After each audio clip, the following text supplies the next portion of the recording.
जाएगा, और यही स्वरूप सिद्धि है। जैसे एक व्यक्ति को पता चल जाता है कि मैं भगवान का सेवक हूँ, वो किसका सेवक है, या वो किससे जुड़ा हुआ है, वो कौन है, तो उसी कार्य में लग जाता है। तो उसी प्रकार से हम कौन हैं? हम भगवान के सेवक हैं, हम भगवान का अंश हैं। तो भगवान का अंश, भगवान का सेवक होने के कारण हमारा परम कर्तव्य क्या है? भगवान की सेवा करना, और यही स्वरूप सिद्धि है। मुंबई 9 जनवरी 1973। हरि बोल। श्रील प्रभुपाद प्रवचन की जय जय। ओके। तो अभी हम लोग भगवत गीता का हम लोगों ने इंट्रोडक्शन भूमिका लगभग 2 हफ्ता से ज्यादा हम लोगों ने पढ़ाई किया। मुख्य मुख्य बातें जब भगवत गीता में हम लोग पढ़ने जा रहे हैं या पढ़ने वाले हैं, उसके बारे में मैंने आप लोगों को पहले ही समझा दिया, सिखा दिया, सुना दिया, ताकि आप लोगों को भगवत गीता आगे समझने में आसान हो। तो पहले ही भूमिका में हम लोगों ने पढ़ा इंट्रोडक्शन में कि भगवत गीता में 5 विषयों के बारे में हमें शिक्षा मिलती है या ज्ञान मिलता है। और वो 5 विषय हैं: ईश्वर यानी कि भगवान, प्रकृति यानी कि संसार, जीव यानी कि हम सब प्राणियां, काल यानी कि समय, और कर्म यानी कि एक्शन जो हम लोग कार्य करते हैं ये शरीर मिलने के बाद, खाना पीना और उठना बैठना सोना, घर परिवार का पालना, घूमना फिरना, हिड़ना डुलना, सांस लेना, यहाँ तक कि जीवित रहना भी एक कर्म है। हम जीवित हैं ये भी एक कर्म है, सब कुछ। तो भगवत गीता में ये प्रमुख 5 विषयों के बारे में हमें जानकारी मिलता है, जो भगवान श्री कृष्ण हमें अलग अलग प्रकार से अर्जुन के माध्यम से हमें समझाते हैं। तो यहाँ पर भगवान अर्जुन को ज्ञान देते हैं। काल क्या है, भगवान कौन है, तुम कौन हो, मैं कौन हूं, ये सब भगवान अपना भी परिचय देते हैं, और हमारा भी परिचय भगवान देते हैं कि तुम कौन हो यानी कि हम लोग, और मैं कौन हूं यानी कि भगवान कौन हो। ठीक है। तो इन सब चीज़ों के बारे में हमें भगवत गीता में आगे जानने को मिलेगा। और जब मैंने 2 दिन पहले भगवत गीता ये पहला अध्याय, प्रथम अध्याय शुरू किया था, तो मैंने आप लोगों को समझाया था, बताया था कि हम लोग भी एक बहुत बड़ा युद्ध भूमि में हैं। और वहां पर 2 सेनापति हैं, दोनों ओर से, एक पांडव एक कौरव।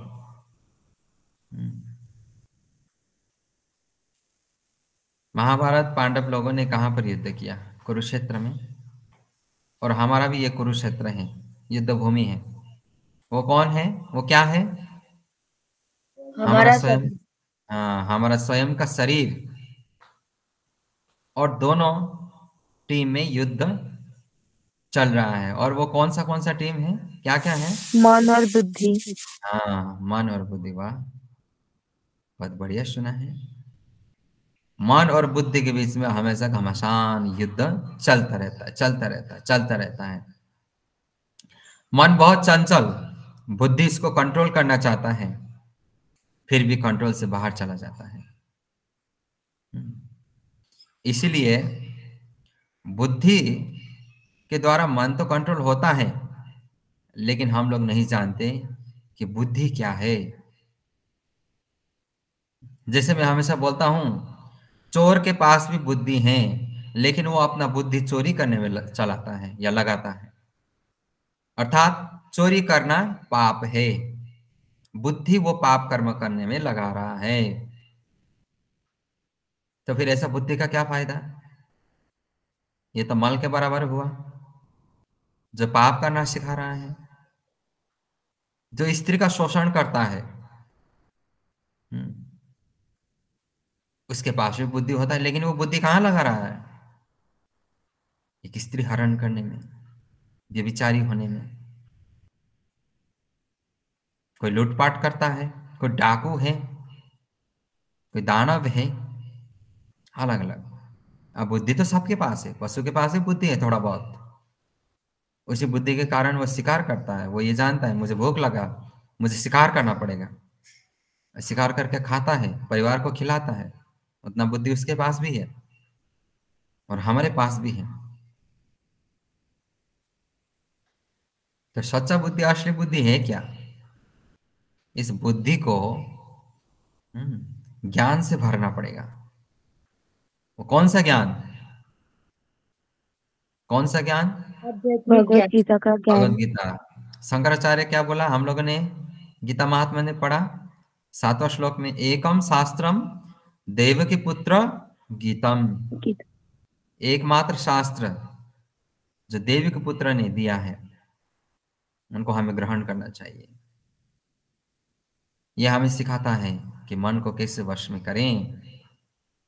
मन क्या है? तो ये तो चलता रहेगा, चलता रहेगा, चलता रहेगा। इसीलिए मैं हमेशा बोलता हूं कि हमारे जीवन में दो चीज की आवश्यकता है कोई भी कार्य करने के लिए, किसी भी कार्य में एक्सपर्ट होने के लिए। अभी मन को कंट्रोल करना ही इस संसार का सबसे बड़ा संघर्ष है। स्ट्रगल बोलते हैं ना हम लोग। कोई एक्टर बनने के लिए स्ट्रगल करता है, कोई डॉक्टर बनने के लिए स्ट्रगल करता है, कोई अपना परेशानी का हल करने के लिए स्ट्रगल करता है, बहुत सारा अपना सपना पूरा करने के लिए स्ट्रगल करता है। हाँ, वो तो ऐसे तैसे जैसे तैसे वो कर ही लेगा। लेकिन बड़े से बड़ा सक्सेस या बड़े से बड़ा पद मिलने के बाद भी लोग नीचे गिर जाते हैं। कितना बड़ा बड़ा पद में लोग इंसान होते हैं फिर भी सुसाइड कर रहे हैं, मेंटली इल है, कमजोर है, हार रहे हैं। क्यों? क्योंकि वो मन को वश में नहीं कर पा रहा, मन को नहीं जीत पा रहा।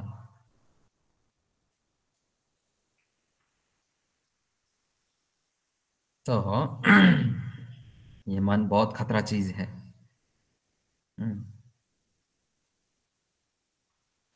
मन बहुत चंचल है। अर्जुन बोलते हैं, बार बार मैं वो श्लोक उच्चारण करता रहता हूँ, उस दिन भी सुनाया था आप लोगों को। बहुत बलवान है मन। मन बलवान है तो मन को कंट्रोल करने वाला बुद्धि को तो और अधिक बलवान होना पड़ेगा। तो इसलिए हमें दो चीज की आवश्यकता है। पहला है ज्ञान, दूसरा है अभ्यास। ज्ञान और अभ्यास के माध्यम से हम अपने मन को थोड़ा बहुत कंट्रोल कर पाते हैं, पूर्ण रूप से नहीं, थोड़ा बहुत, क्योंकि हम लोग कलयुग का जीव हैं। सिर्फ ज्ञान होने होने से कुछ नहीं होने वाला। ज्ञान है अभ्यास नहीं है, क्या फायदा? अभ्यास है ज्ञान नहीं है, फिर क्या अभ्यास करेंगे? कौन सा अभ्यास करेंगे? किस चीज का अभ्यास करेंगे? वो भी तो जानना पड़ेगा। इसलिए इस संसार में सबसे बड़ा संघर्ष है अपने मन को वश में करना। अपना सपना तो हम लोग पूरा कर लेते हैं, ये वो इसे ऐसे कैसे जैसे भी तरह के हम लोग पैसा कमा लेते हैं, घर को चला लेते हैं, अपना सपना पूरा कर लेते हैं।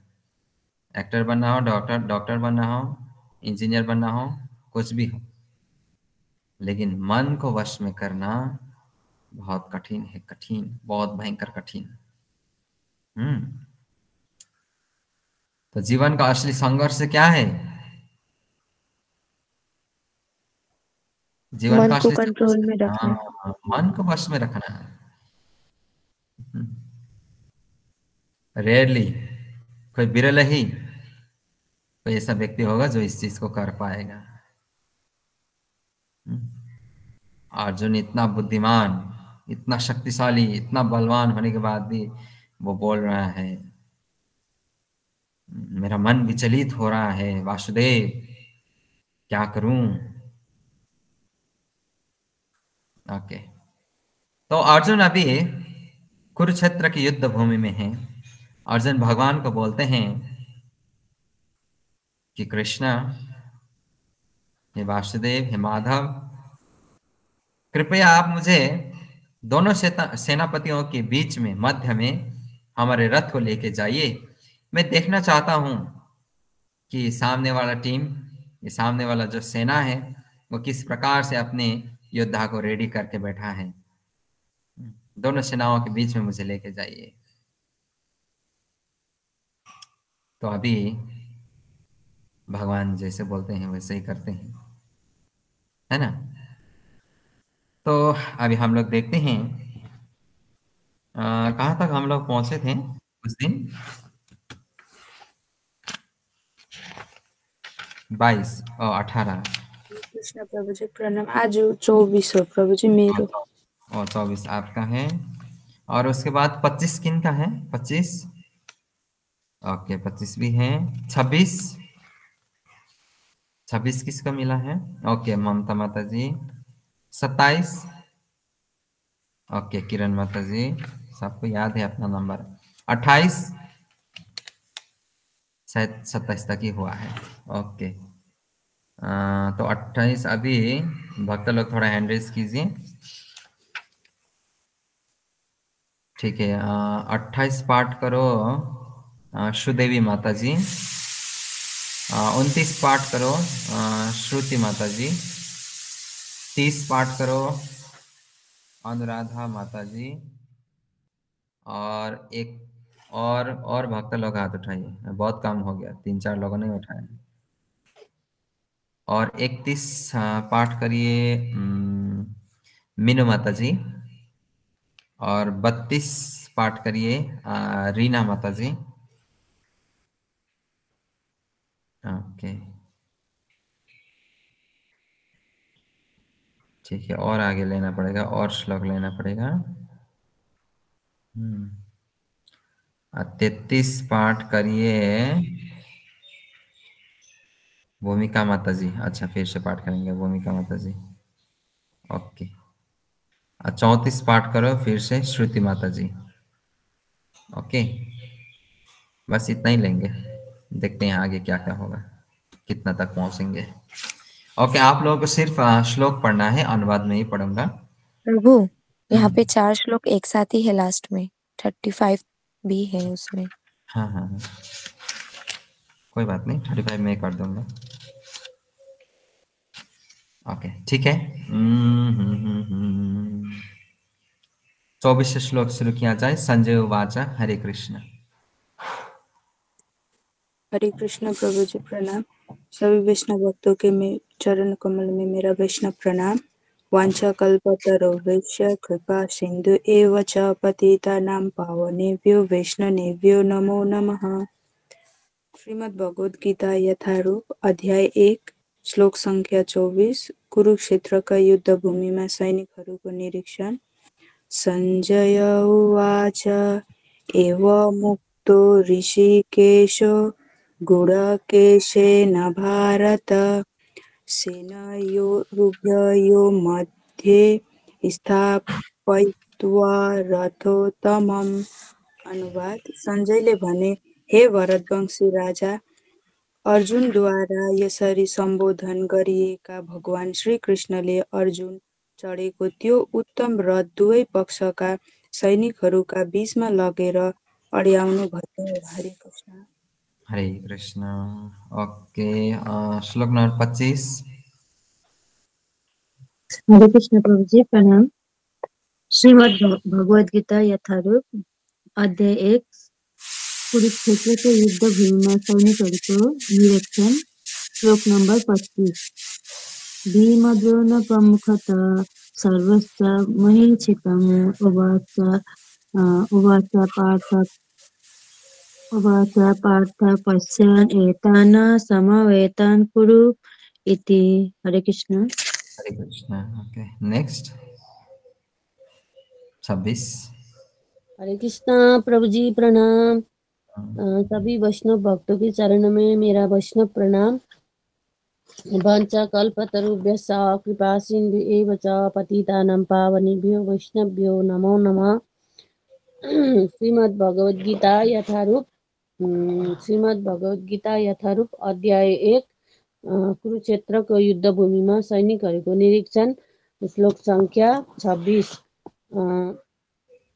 तत्र पश्चात स्थाना पार्थ पितृयान् पितामहान् आचार्यान् मातुलान् भातॄन् पित्राणां पौत्राणां सुखी स्थाय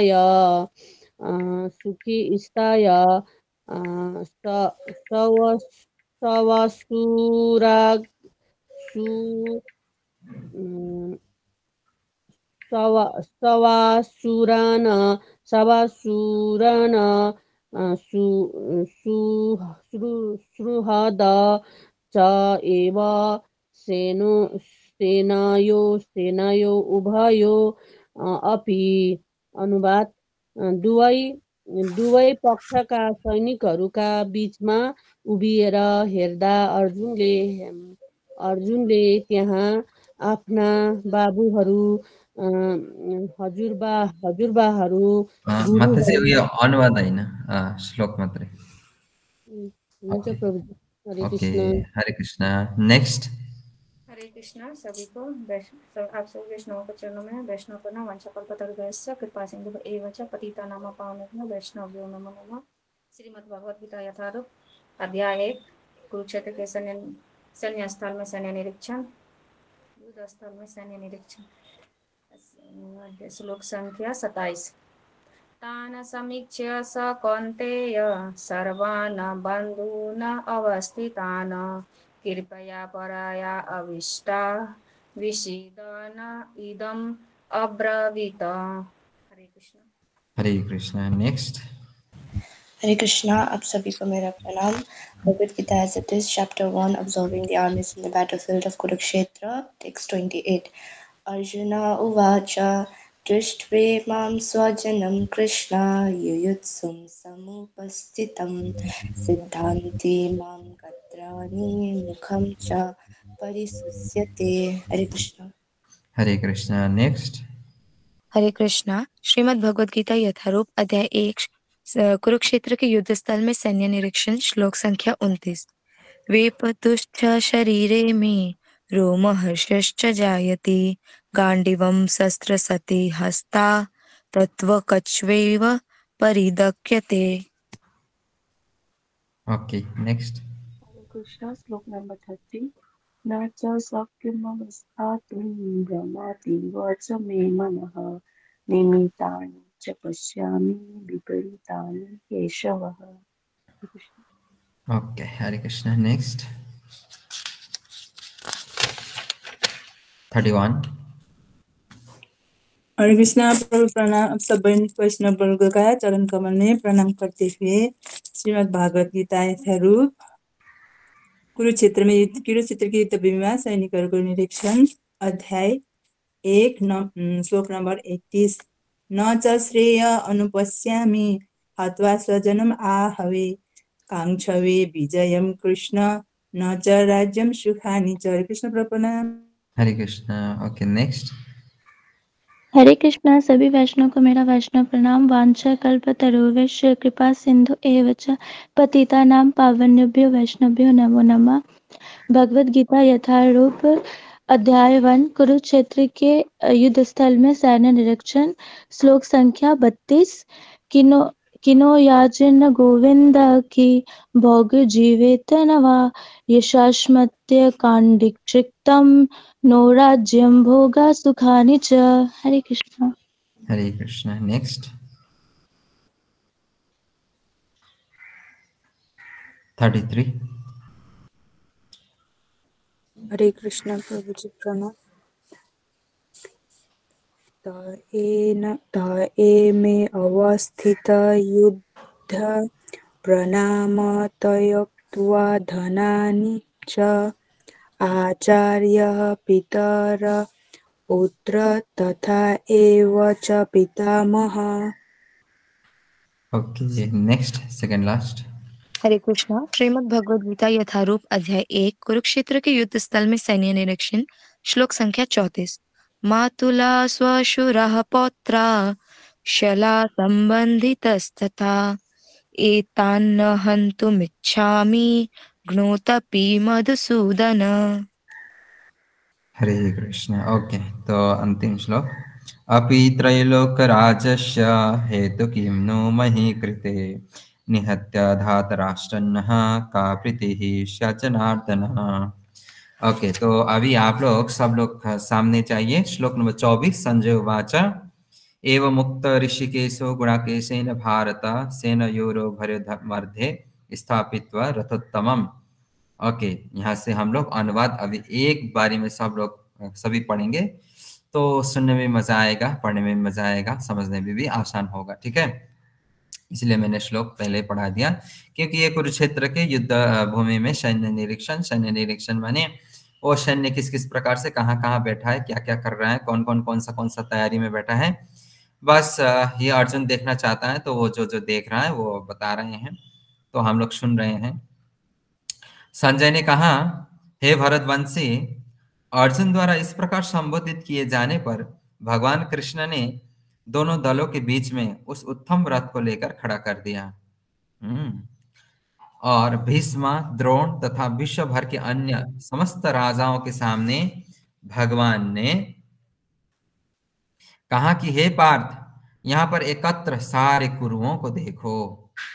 तो जैसे कि अर्जुन ने बोला कि दोनों सेनाओं के मध्य में ले जाकर मुझे खड़ा करिए, मैं देखना चाहता हूं कि किस प्रकार से वो लोग तैयारी करके बैठे हैं। तो फिर भगवान जैसे आपके आज्ञा बोल के वो लेके जाते हैं और खड़ा कर देते हैं, और भगवान बोलते हैं कि देखो अपने सामने कुरुओं की सेना को देखो, ठीक है, कौरवों की सेनाओं को देखो। ओके, तो फिर अर्जुन ने वहां पर दोनों पक्षों की सेनाओं के मध्य में अपने चाचा, ताऊ, पितामह, गुरुओं, मामाओं, भाइयों, पुत्रों, पौत्रों, मित्रों, ससुरों और शुभचिंतकों को भी देखा। वो अपने परिवार स्वजन को देख रहे हैं, वहां पर अपने परिवारजनों को देख रहा है। कौन? चाचा, ताऊ, मामा, भांजा, पुत्र, पुत्री, जो कुछ भी है सब कुछ वो सामने देख रहा है। सब अपने लोगों को ही देख रहा है। ओके, जब कुंती पुत्र अर्जुन ने मित्रों तथा संबंधियों की इन विभिन्न श्रेणियों को देखा तो वह करुणा से अभिभूत हो गया और इस प्रकार बोला। अभी अर्जुन ने जब देखा और सामने तो उसका ही मामा, चाचा, ताऊ, भांजा, पुत्र, पौत्र, गुरुओं, भाई बंधुओं, सखाओं सब लोग हैं। कौन कौन है? अपने ही लोगों को देखा। तो फिर अर्जुन बोलने लगा, अर्जुन उवाच, अर्जुन ने कहा, हे कृष्ण, इस प्रकार युद्ध की इच्छा रखने वाले अपने मित्रों तथा संबंधियों को अपने समक्ष उपस्थित देखकर मेरे शरीर के अंग अंग कांप रहे हैं और मेरा मुख सूखा जा रहा है। अर्जुन क्या बोला? अपने सामने अपने ही लोगों को देखा, अपने से ऑपोजिट टीम में, ओपोनेंट टीम में क्या देखा? अपने ही लोगों को देखा, अपने ही रिश्ते को देखा। तो अभी अर्जुन क्या बोल रहा है? मेरा गला सूखा जा रहा है, मेरा मुख सूखा जा रहा है और मेरा शरीर का अंग अंग कांप रहा है। अभी अर्जुन कांपना शुरू कर दिया। सामने इतना भारी भरकम है, 11 अक्षौणी सेना है, उनमें से सब देखते हैं तो हम नहीं लोग हैं। तो अर्जुन कांपने लगा। मेरा सारा शरीर कांप रहा है, मेरे रोंगटे खड़े हो रहे हैं, मेरा गांडीव धनुष मेरे हाथ से सरक रहा है और मेरी त्वचा जल रही है। इतना गर्मी डर के कारण इतना गर्मी पैदा हो रहा है। बोल रहे हैं मेरा त्वचा जल रहा है। देखिए, अर्जुन जैसे व्यक्ति को वो कैसा, मतलब हालत खराब हो चुका है उनका। इतना बुद्धिमान, इतना तेजस्वी, इतना शक्तिशाली, विश्व का सर्वश्रेष्ठ धनुर्धारी, ऐसा व्यक्ति यहाँ पर डगमगा रहा है। मैं यहाँ अब और अधिक खड़ा रहने में असमर्थ हूं। अर्जुन क्या बोल रहे हैं? अब मैं यहाँ पर और ज्यादा देर तक टिक नहीं पाऊंगा, खड़ा नहीं रह सकता हूं, मैं असमर्थ हूं। मैं अपने को भूल रहा हूं और मेरा शरीर चकरा रहा है। अर्जुन को चक्कर आ रहा है। वो अपने आप को भूल रहा है। हे कृष्णा, मुझे तो केवल अमंगल के कारण दिख रहे हैं। और अर्जुन ने क्या बोला? हे कृष्णा, मुझे तो केवल अमंगल के कारण दिख रहा है। ओके, फिर सामने, हे कृष्णा, इस युद्ध में मैं अपने ही स्वजनों का वध करने से ना तो मुझे कोई अच्छाई दिखती है और ना मैं अब उससे किसी प्रकार की विजय, राज्य या सुख की इच्छा रखता हूं। अभी अर्जुन क्या बोल रहा है? मैं अपने ही परिवार को मार कर क्या करूंगा? सामने तो मेरा ही अपना भाई, सगा संबंधी है, पितामह है, गुरु हैं, आचार्यगण हैं, कैसे मारूं? और मारकर मैं राज्य भोगूंगा तो इसमें क्या सुख? मुझे तो अच्छा नहीं लग रहा, मुझे तो अमंगल लग रहा है। और ऐसे विजय का मैं अच्छा नहीं रखता, और ऐसा विजय मुझे प्राप्त नहीं करना है, ऐसे विजय का मैं इच्छा नहीं रखता। अर्जुन बोल रहे हैं कृष्ण को, और कृष्ण सुन रहे हैं। हे गोविंद, हमें राज्य सुख अथवा इस जीवन में हे गोविंद, हमें राज्य सुख अथवा इस जीवन से क्या लाभ? क्योंकि जिन सारे लोगों के लिए हम उन्हें चाहते हैं वे ही इस युद्ध भूमि में खड़े हैं।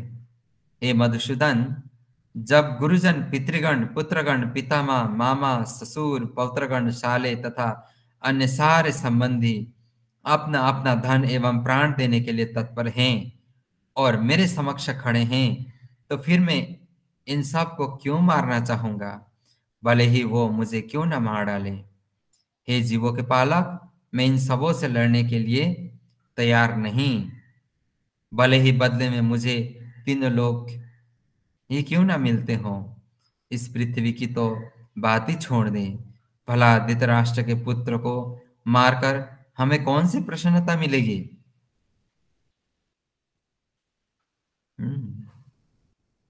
अर्जुन ऐसा बोल रहा है, मैं अपने ही लोगों को मारकर क्या सुख भोगूंगा? अगर मुझे 3 लोग भी मिल जाएं, पृथ्वी का तो क्या बात, अगर मुझे 3 लोग भी मिल जाएं तो फिर ऐसे सुख का क्या महत्व है जो अपने लोगों को ही मारकर मुझे भोगना पड़े? तो ऐसा सुख मुझे नहीं चाहिए। देखिए, अर्जुन ये सोच रहा है।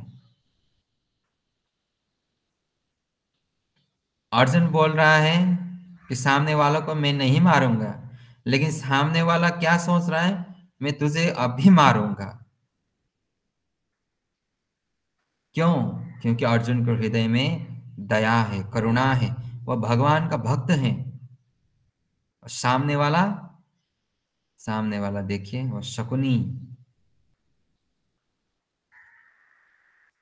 अपने भांजे को किस प्रकार से रेडी किया युद्ध करने के लिए।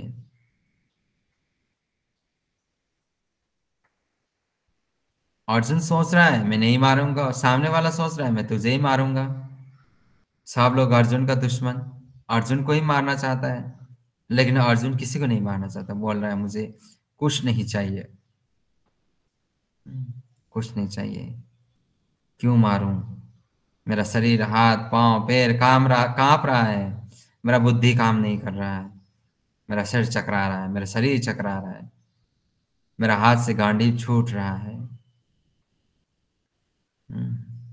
ऐसा अवस्था में अर्जुन पहुंच गए हैं। जब वो दोनों सेनाओं के बीच में, मध्य में, और देखा सामने तो अपने ही लोग हैं, तो अर्जुन अभी ऐसे अवस्था में पहुंच चुके हैं। ओके, हमारे पास और है 13 मिनट, आगे बढ़ते हैं। तो भक्त लोग हैंड रेज कीजिए, कौन कौन पाठ करेंगे? ओके, तो श्लोक नंबर 36 में पाठ करता हूँ। श्लोक नंबर 37 शिवानी माता जी पाठ करिए। 38 श्रुति माता जी पाठ करिए। 39 अनुराधा माता जी पाठ करिए। 40 किरण माता जी पाठ करिए। 41 श्रीदेवी माता जी पाठ करिए। 42 राधा माता जी पाठ करिए और 43 श्रुति माता जी पाठ करिए। 44 रौनक प्रभु जी पाठ करिए और 45 में ही पाठ करूंगा और 46 में मैं ही पाठ करूंगा। आज हम लोग कंप्लीट कर लेते हैं प्रथम अध्याय को।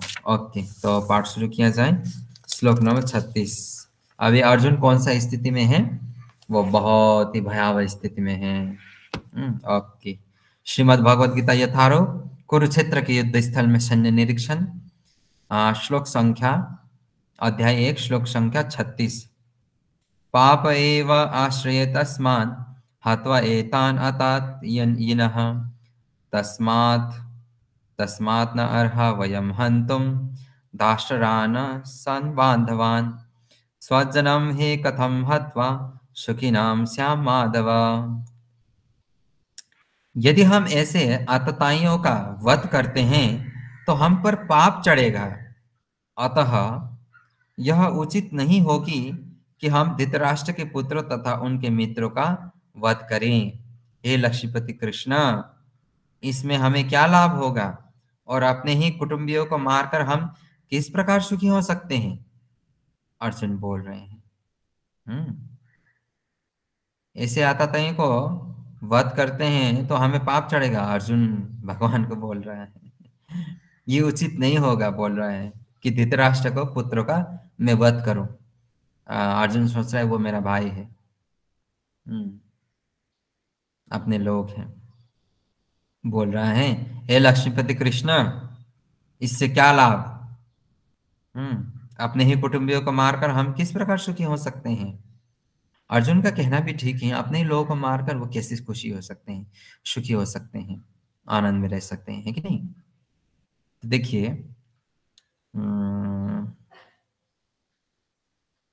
अच्छा ठीक है, ये टॉपिक से मैं बाद में आता हूँ, पहले श्लोक पाठ करिए। ओके, श्लोक नंबर 37, सिर्फ श्लोक पाठ करना है। हरे कृष्णा प्रभु जी प्रणाम। श्रीमद् भगवद गीता यथारूप अध्याय 1 कुरुक्षेत्र के युद्ध स्थल में सैन्य निरीक्षण। श्लोक नंबर 37।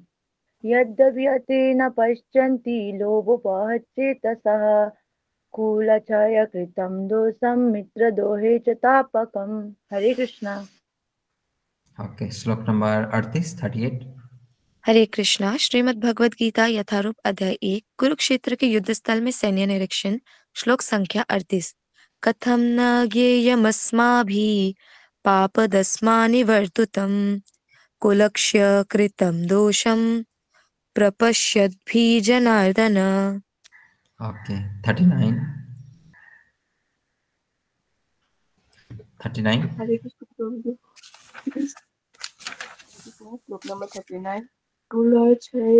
कुलक्षये कर्ण शांति कुल धर्म सनातनः धर्मे नस्ते कुलम कृष्णम धर्मो विभवच्युत। हरे कृष्ण।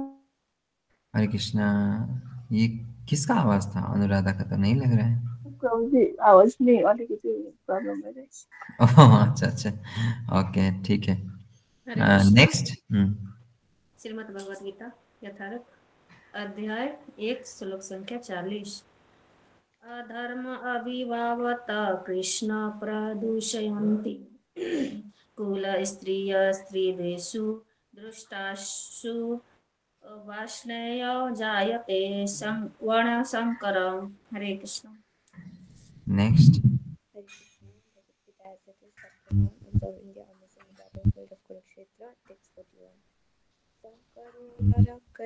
संकरो नरकयैव कुलाकर्णनं कुलस्य च पतन्ति पितरो हि यशं लुप्ता पिण्डोदका क्रिया। हरे कृष्ण।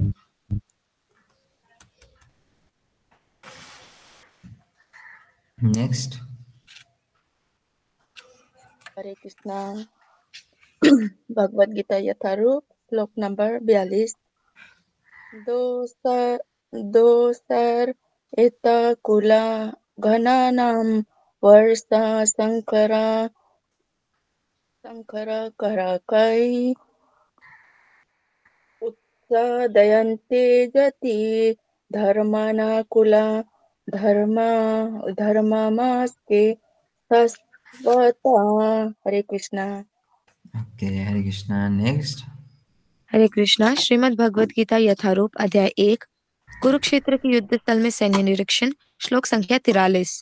उत्सानकुल धर्मानां मनुष्याणां जनार्दन नरके नित्यं वासो भवति अत्यनुशृणाम्। Okay, next. हरे कृष्णा। सभी को मेरा प्रणाम। भगवद गीता यथारूप कुरुक्षेत्र के युद्ध स्थल में सैन्य निरीक्षण अध्याय 1 श्लोक नंबर 44। अहोवता महत्पापं कर्तुं व्यावासिता वयं यादृज्य सुखं लाभेन हन्तुं सौभाग्याना उदायतः। हरे कृष्ण। ओके, हरे कृष्णा। नेक्स्ट। अच्छा, नेक्स्ट मेरा ही है। ओके, श्लोक नंबर 45। यदि माम प्रतीकारं शस्त्रं शस्त्रपाणयः धातराष्ट्ररणे हन्युस्तन्मे चेमत्तरं भवेत्। संजय उवाच एवमुक्ता अर्जुनः सङ्ख्ये रथोपस्थ उपाविशत् विसृज्य संसरं चापं शोकसंविघ्नमानसः। ओके, श्लोक नंबर 36 हम लोगों ने पाठ किया कि अर्जुन बोल रहा है कि हम अपने कुटुंबियों को मारकर किस प्रकार का हम लोग सुख भोगेंगे और इसमें क्या ये उचित है। हाँ, अर्जुन इस तरीके का बात कर रहा है। तो देखिए अर्जुन ने क्या बोला, यदि ऐसे आतताइयों को वध करते हैं तो हमें पाप चढ़ेगा। अर्जुन ऐसा बोल रहा है। तो अभी यहाँ पर हम लोग थोड़ा अनुवाद तात्पर्य में पढ़ते हैं। वैदिक आदेश अनुसार आतताई 6 प्रकार के होते हैं। पहला विष देने वाला, दूसरा घर में आग लगाने वाला, तीसरा घातक हथियार से आक्रमण करने वाला, चौथा धन लूटने वाला, पांचवा दूसरे के जमीन हड़पने वाला तथा 6 नंबर पराई स्त्री का अपहरण करने वाला। ऐसे आतताइयों का तुरंत वध कर देना चाहिए क्योंकि इनमें इनके वध से कोई पाप नहीं लगता। ये 6 प्रकार का जो आतताई होता है, इनमें अगर किसी का हम लोग वध कर देते हैं तो हमें पाप नहीं लगता। किसी की स्त्री का अपहरण होने वाला है, कोई उसको, जैसे हम लोग देखते हैं रेप होता है। हाँ, यदि आपने कहीं पर देख लिया ऐसे स्त्री का अपहरण हो रहा है, उसका शोषण होने वाला है, उस इंसान को काटने से भी मारने से भी पाप नहीं लगता। ये ऐसे आतताई होता है 6 प्रकार का। और जो घर में आग लगा देता है, घर को विष देता है छल से, हथियार से वार करता है छल से, और दूसरों का धन लूटता है, ऐसे आतताई को तुरंत वध करने से हमें पाप नहीं चढ़ता, पाप नहीं लगता। ये वैदिक आदेश है, ठीक है। ये 6 आतताइयों में हमें पाप नहीं लगता। हे जनार्दन, श्लोक नंबर 37 से 38 का अनुवाद आगे बढ़ते हैं। हे जनार्दन, यद्यपि लोभ से अभिभूत चित्त वाली ये लोग अपने परिवार को मारने या अपने मित्रों से द्रोह करने में कोई दोष नहीं देखते, किंतु हम लोग जो परिवार के विनष्ट करने में अपराध देख सकते हैं, ऐसे पाप कर्मों में प्रवृत्त क्यों प्रवृत्त हो। अर्जुन बोल रहा है सामने वाला तो मारना चाहता है क्योंकि उसका कोई ऐसा भाव नहीं है, लेकिन हम लोगों को तो ये तो पाप लगता है किसी को मारना, अपने लोगों को मारना। तो ऐसे में प्रवृत्त होने से क्या फायदा। और ऐसे पाप कर्म में क्यों हो हम लोग संलग्न हो, ऐसे बोलते हैं। कुल का नाश होने पर सनातन कुल परंपरा नष्ट हो जाती है और इस तरह शेष कुल भी अधर्म में प्रवृत्त हो जाता है। हे कृष्ण, जब कुल में अधर्म प्रमुख हो जाता है तो कुल की स्त्रियां दूषित हो जाती हैं और स्त्रीत्व का पतन होने से ही और स्त्रीत्व के पतन से ही वृष्णिवंशी अवांछित संतानें उत्पन्न होती हैं, जैसे कि अभी होते आ रहा है। यदि कुल में अधर्म प्रमुख हो जाता है तो उस कुल की स्त्रियां दूषित हो जाती हैं, और इस प्रकार से संतानें कैसे हो जाती हैं? अधर्मी। अवांछित संतानों की वृद्धि से निश्चय ही परिवार के लिए तथा पारिवारिक परंपरा को विनष्ट करने वाले के लिए नारकीय जीवन उत्पन्न होता है। ऐसे पतित कुलों के पुरखें पितृलोग गिर जाते हैं, क्योंकि उन्हें जल तथा पिंड दान देने की क्रियाएं समाप्त हो जाती हैं।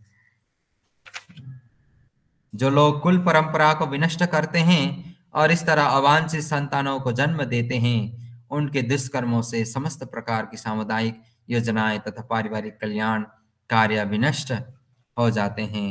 हे प्रजापालक कृष्ण, मैंने गुरु परंपरा से सुना है कि जो लोग कुल धर्म का विनाश करते हैं वे सदैव नरक में वास करते हैं। ओह, कितने आश्चर्य की बात है कि हम सब जघन्य पाप कर्म करने के लिए उद्यत हो रहे हैं। राज्य सुख भोगने की इच्छा से प्रेरित होकर हम अपने ही संबंधियों को मारने पर तुले हैं। यदि शस्त्रधारी धृतराष्ट्र के पुत्र मुझे निहत्थे तथा रणभूमि में प्रतिरोध न करने वाले को मारे तो यह मेरे लिए श्रेयस्कर होगा।